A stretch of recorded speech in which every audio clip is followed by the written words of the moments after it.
con el tiempo que llevamos, tenemos 10-12 minutos de debate. Yo creo que se han puesto muchas cuestiones sobre la mesa, todas ellas muy importantes. No sé, yo creo que el mensaje para alguien que se acerca por primera vez a esto es una herramienta súper potente, pero de alguna manera que no está del todo cuajada y que tiene muchos puntos que atar, ¿no? Muchos flecos sueltos, y se trata de hacerlo. La realidad es que, como bien se ha dicho, esto es imparable, es absolutamente imparable. De hecho, se está haciendo en muchísimos laboratorios secuenciación masiva cada vez más, de alguna manera no aprovechando todo el potencial que tiene, porque, como bien se ha dicho, no están validados muchos de los paneles. De alguna manera se utiliza la secuenciación masiva como método de screening y luego se confirma con la secuenciación clásica, la Sanger. Bueno, todo este complejo panorama que nos pone la nueva tecnología necesita un abordaje. ¿Hay alguna pregunta primero en la sala? No se anima nadie. Empiezo a poner, básicamente los temas se han puesto sobre la mesa.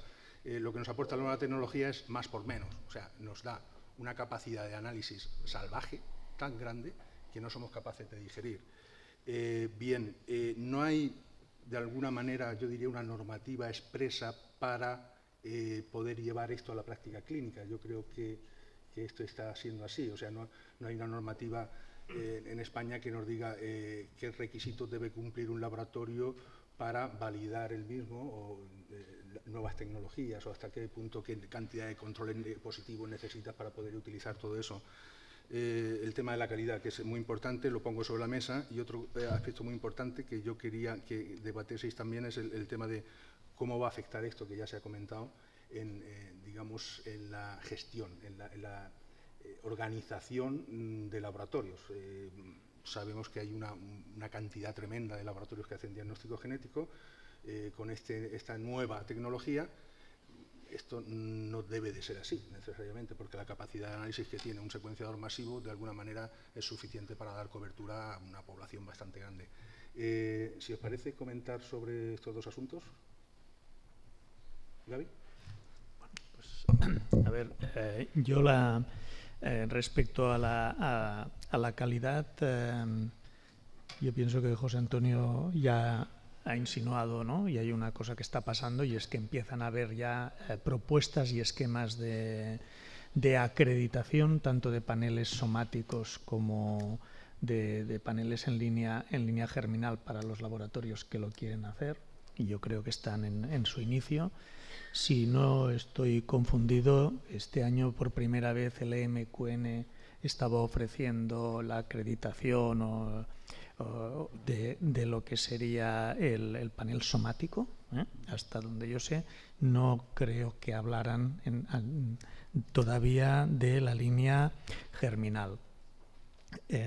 Por lo tanto, esto va a venir de una manera o de otra. Respecto al uso clínico, yo creo que aquí la palabra, y la hemos dicho todos, es multidisciplinario. Yo creo que utilizaremos los paneles y estaremos con la recomendación del ASCO, ya lo dice muy bien, utilícelo, pero usted lo que sabe, haga el multitest, pero usted tiene suficiente con aquellas mutaciones en las cuales está demostrada la utilidad clínica. Por ejemplo, nosotros, en una decisión que yo entiendo que es transitoria, hemos decidido empezar a hacer paneles, pero solo utilizar en primera instancia un número de genes. Y estos son los genes que van a la clínica. Hay un segundo nivel de genes que son más de investigación, que no les damos prioridad porque no tenemos capacidad de respuesta, y esto va a una parte de la organización, y yo estoy convencido que a base de ir haciendo sesiones, haremos nuestras sesiones, lo que iremos es modificando esto, introduciendo, capturando, asumiendo determinados niveles de evidencia, y lo que nos parecía motivo de duda en enero, a lo mejor en septiembre, nos parece totalmente natural y lo habremos incorporado. Esto es por un lado. Respecto a lo que serían de organización, yo creo que emerge con mucha fuerza en todos nuestros laboratorios el perfil del personal que necesitas. Necesitas data managers, necesitas capacidad de almacenamiento y necesitas conocimiento bioinformático. Y esto implica que de repente a lo mejor tú tienes 4 técnicos en el laboratorio procesando muestras y a lo mejor de repente empiezas a necesitar solo 2 y necesitas 2 bioinformáticos altamente cualificados, de los cuales no sabes cuál es su perfil, porque es aquel biólogo entusiasta que tiene un coprocesador matemático en su cerebro y que funciona como un matemático informático, o al revés, un matemático. Yo los considero casi todos frikis, no sé si hay matemáticos aquí, pero es coloquial esto, pero que entonces tenga un cierto conocimiento de lo que sería la biología. En cuanto al volumen, el mercado y los costos nos mandarán y nos pasará de alguna manera que o nos fusionaremos porque querremos o nos fusionarán contra nuestra voluntad. No sé cómo, ni cuándo, pero yo creo que en los modelos tal como están ahora son obsoletos. Y a lo mejor externalizaremos una parte de los análisis, internalizaremos know-how. Bueno, hay muchas variables. Bueno, pues por mi parte sí, estoy 100% de acuerdo con lo que decía Gabriel. Y yo desde mi punto de vista lo que veo es que lo que tenemos ahora entre manos es un diamante en bruto, y que lo que hace falta es que hay que pulirlo, ¿no? Entonces, y el pulirlo no lo puede hacer un laboratorio solo, no lo puede hacer, sino que esto necesita un poquito de trabajo entre todos, ¿no? Entre organización, ya no solo dentro del laboratorio, que lo ha explicado muy bien Gabriel, sino también apoyo por parte de la institución, por parte de la administración, y sobre todo asesoramiento, ¿no? De cómo trasladar esto a la clínica, ¿no? O sea, yo entiendo que no es fácil, es muy atractivo. O sea, trabajar con secuenciación masiva es muy atractivo, te da un montón de información, puedes hacer muchas cosas, ¿no? Pero trabajar, sobre todo para dar un resultado a la clínica, no es fácil. Necesitas pues eso, muchos puntos de control, más de los que estamos haciendo ahora, ¿no? Entonces yo creo que por eso he insistido mucho, y todos estamos en lo mismo. Necesitamos validación. Creo que es fundamental trabajar de forma coordinada entre laboratorios también para analizar variantes. Los consorcios también son importantes. Y estamos además en la punta del iceberg, porque estamos tratando un tema que ahora mismo estamos hablando de paneles, estamos hablando en mutaciones en germinal, pero como ha dicho también Francesc, viene ahora también exomas, vienen mutaciones somáticas. O sea, estamos yendo a una velocidad un poco trepidante. Bien, había una pregunta por aquí, Rodrigo.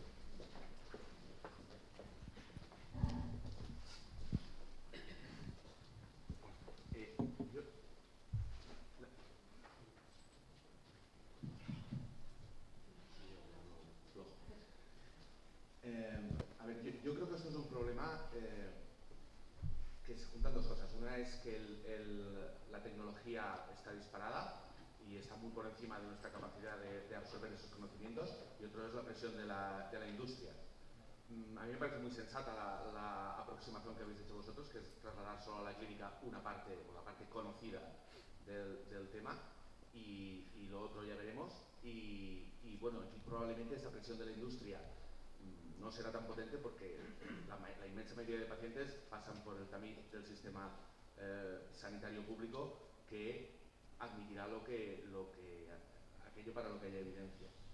Yo creo que la amenaza principal viene por parte de las variantes de significado incierto, que se ha tratado mucho, y Gabriel ha mostrado la duda de cómo informar a los pacientes sobre la existencia de estas variantes de significado incierto, porque si los médicos muchas veces no lo entendemos, los pacientes mucho menos, o no más, vamos, por lo menos. Pero, ¿cómo hacéis vosotros? ¿Cuál es vuestra actitud ante una variante de significado incierto, teniendo en cuenta que esto va a ser el pan nuestro de cada día?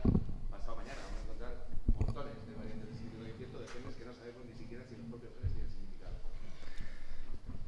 Hombre, yo creo que como digo, la mama es el ejemplo en este caso, ¿no?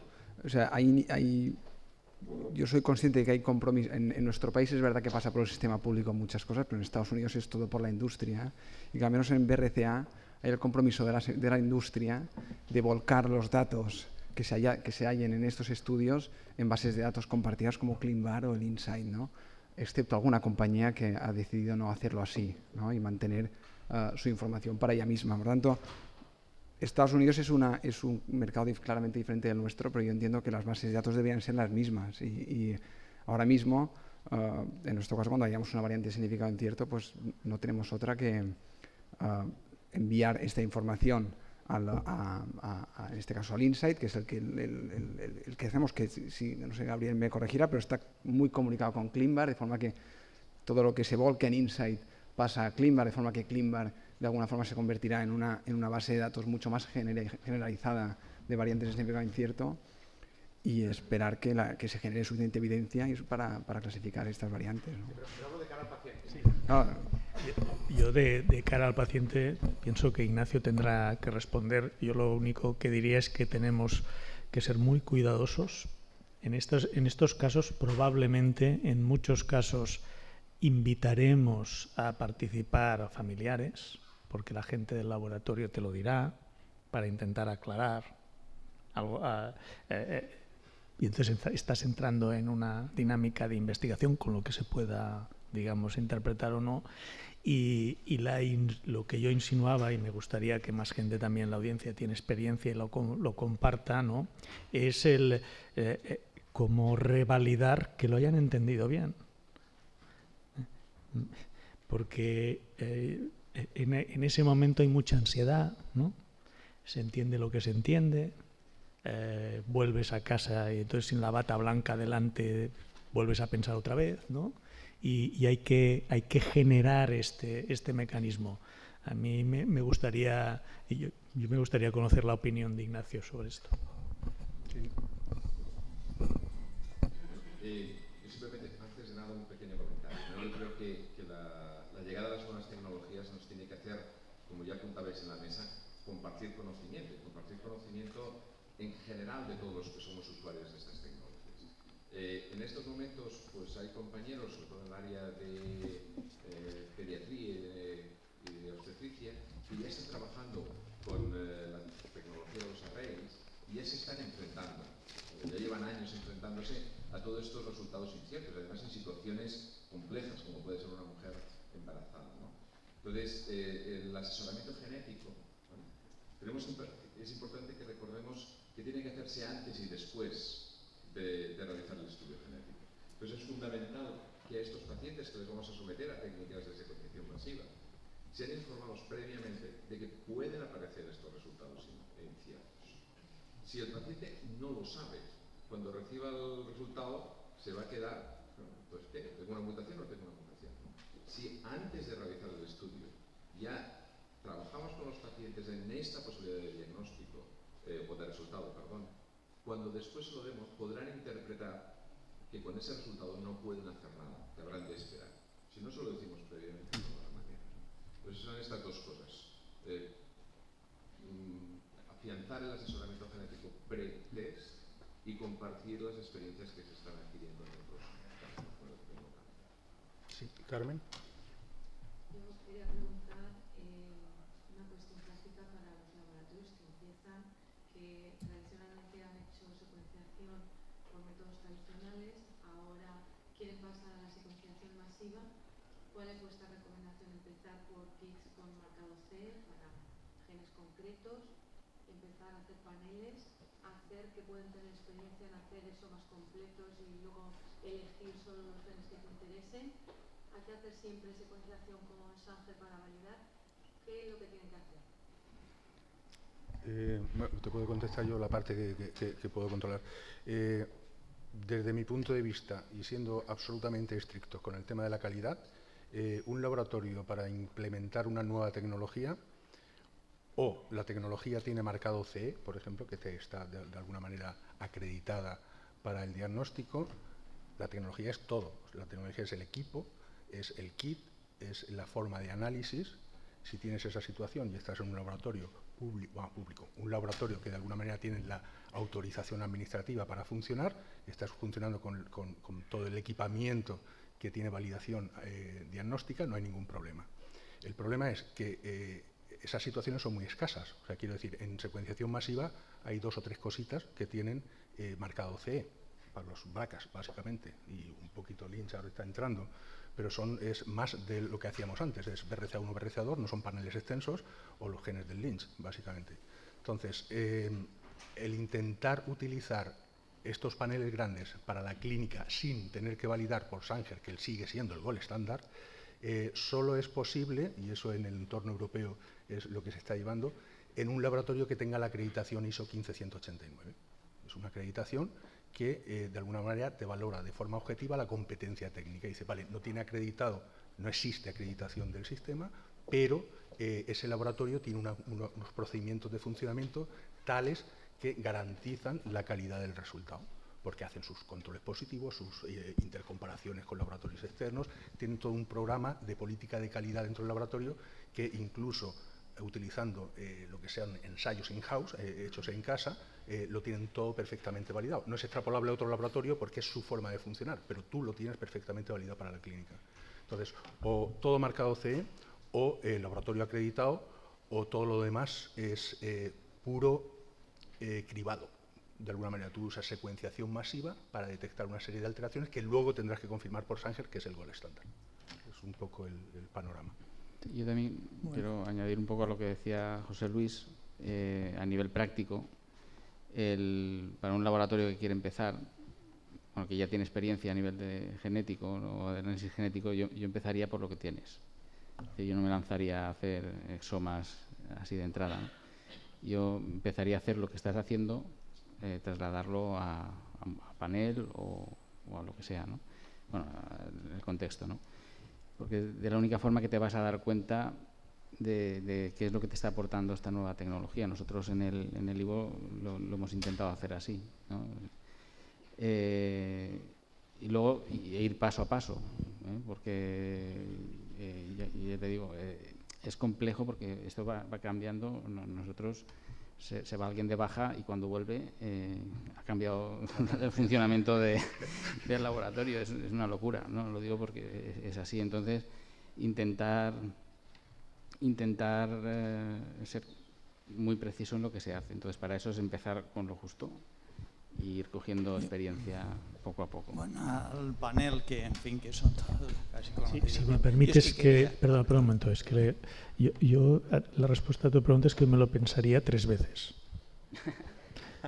No, y te lo explico.